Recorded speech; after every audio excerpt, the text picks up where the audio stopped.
How many of you agrees with me that after getting the capital you wanted to start a business, things became even harder than you thought? All right, because a lot of people think that getting the capital to start a business is always the main issue or the main thing that you should always look after, and that is where the people get it wrong. Right? So capital, yes, it's a very vital thing or vital factor when starting a business, but it is not the main thing, or it is not the only thing that you should mind and care about when starting a business. You know why? This is the reason why you find people walking rounds and making rounds and asking people, what business can one start with 100K, 200, 300K, or something of sort? You know why they do so? Well, some do ask because they want to clarification of the business they want to start. But some do because they don't have an idea of what business they should start with the amount of money they have accumulated in a period of time because they love a certain business or something of sort. This is the advice I would give somebody. It's always good to make sure that at least you have all the skills and information, the plan, the budgeting, and the nitty gritties about that specific business, the do's and don'ts, way before you even start saving. All right. This actually saves you a lot of time. It's always good to interact with the people who do that specific business that you want to get yourself into. Of course, in a very, very wise way. You know why? Don't make them feel that you're coming on board to make them as a competitor or something of sort. So always ask these questions in a very wise and in a soft way and make it look like as if you just asking maybe for somebody else or something of sort, right? So it's good to make sure that you have all the information about that specific business that you want to start. This is how I say it. If you think about it, you should ink it. All right. Put it down on paper. Have a record of what you want to start. Have a record of everything that you want to do as far as that specific business is concerned. To avoid this wastage of time after getting the capital you've been looking for, let's say in years or months or something of sort.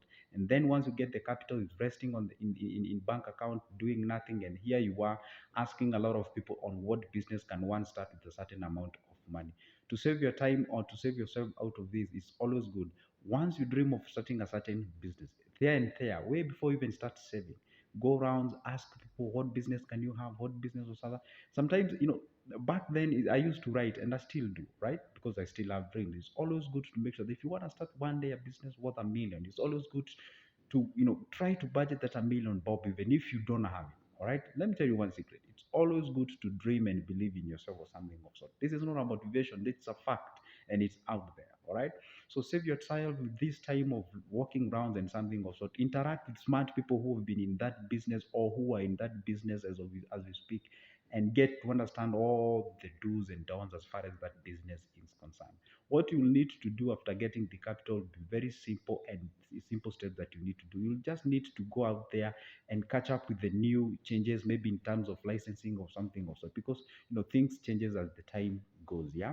So once you get the capital, you just get yourself with what we call the day-to-day activities, like the current licensing, maybe the before you started, and as of now the things have changed or something or sort, right? But don't just get the money and then start walking around. And by the way, these are the people you find that they hardly even start that business that I've been looking for.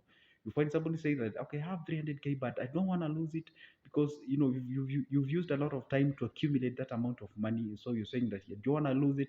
So you want to have 100% sure of the business that you want to start. Number one, we do not have 100% sure business. All right. I always tell people that a business, for you to be in business, you have to look as if you're crazy, as if you don't think, or rather as if you're out of your senses or something of sort. Because being in business, you have to be the craziest person in town. All right.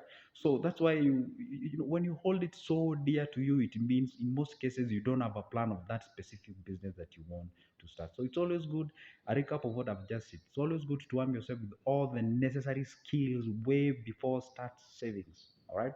Once you get the savings, it will be an execute. I don't know, a catch up of the day-to-day activities as far as that business is concerned, execution and running the business, getting the skills and moving forward towards achieving your dream. That's the basic step or the basic advice I will give somebody. All right, guys. If you've loved that kind of a content, they call this place home. All right. My name is Joseph. Talk about finance, talk about personal finance. This is the guy who comes after get your salary and tells you exactly all my purpose on how and how you should use your money towards achieving what I call the financial freedom.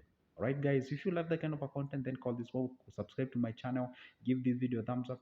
Share me out if you're in a position to, and then comment down below. Tell me what you think, and see you the next time. Goodbye.